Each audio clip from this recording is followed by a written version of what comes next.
जनता स्वार्थ पर मिछरे लड़ुंट तीन दल नाटकबाजी सारीदे विधानसभा अधिवेशन अधारे अटकिला लोकों समस्या समाधान बाट विधानसभा क्या स्वार्थ क्यों उद्देश्य चलुला अधिवेशन जदि लोकों समस्यार समाधान हो पारुनी ताहले काहेकि एमिति मिछरे लड़ाई करुछंती विधायक और मंत्री।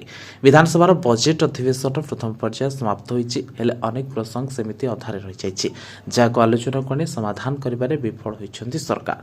17 तारिख ठारू आरंभ होइतिला बजेटर प्रथम पर्याय अधिवेशन। 17 तारिख दिन राज्यपाल तांकर अभिभाषण रखिथिले। 20 तारिख दिन 2026-27 आर्थिक वर्ष पई मुख्यमंत्री मोहन चरण माझी 3,10,000 कोटी वार्षिक बजेट उपस्थापन करते। प्रथम दिन विजु जनता दलर सदस्य माने चाषी और चाष को एक बड़ प्रसंग करेंगे बोली स्पष्ट संकेत देते। परवर्ती समय किसी परिस्थिति सृष्टि होता। सबुठ बड़ कथा हूँ विधानसभा आरंभ हेले राज्यवासी अत्यंत उत्सुकतार सहित यह अधिवेशन में कौन हो अपेक्षा कर दुख सुख आंचलिक समस्या निर्वाचित प्रतिनिधि माने आलोचना करेंगे बोली एक विश्वास जनसाधारण करते। एथर जहाँ व्यथित कर निश्चय कारण एथर आदौ स्वाभाविक ढंग से चली पारि नथिला विधानसभा अधिवेशन। चाषी और चाष आम देशर राजनैतिक पृष्ठभूमि सर्वदा मुख्य प्रसंग होती।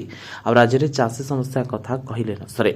ओडिशार चाषी मानकर दुरावस्था एथर सबुठारु बड़ आलोचनार विषय पलटिला। राज्य में दुई विरोधी दल चाषी प्रसंग को मुद्दा कर एथर विधानसभा को अचल करते जहाँफल कौन प्रसंग आलोचना हो पारि नथिला। विजु जनता दलर अभियोग अनुसार मंडी में धान उठुना चाषी मैंने हंतसंत होती। विजु जनता दल फेब्रुआरी 24 तारिख चाषी आंदोलन लगी एक बड़ ब्लू प्रिंट प्रस्तुत करता। कहुच्छी बीजेडी विधानसभा को अचल करने एक सुचिंता रणनीति करता जो सफल होता।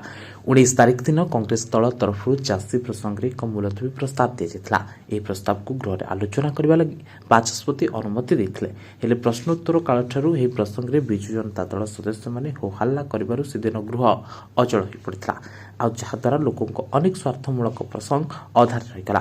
तेज द्वितीय पर्यायर किभली चलिब अधिवेशन एवं ता उपरे समस्त नजर।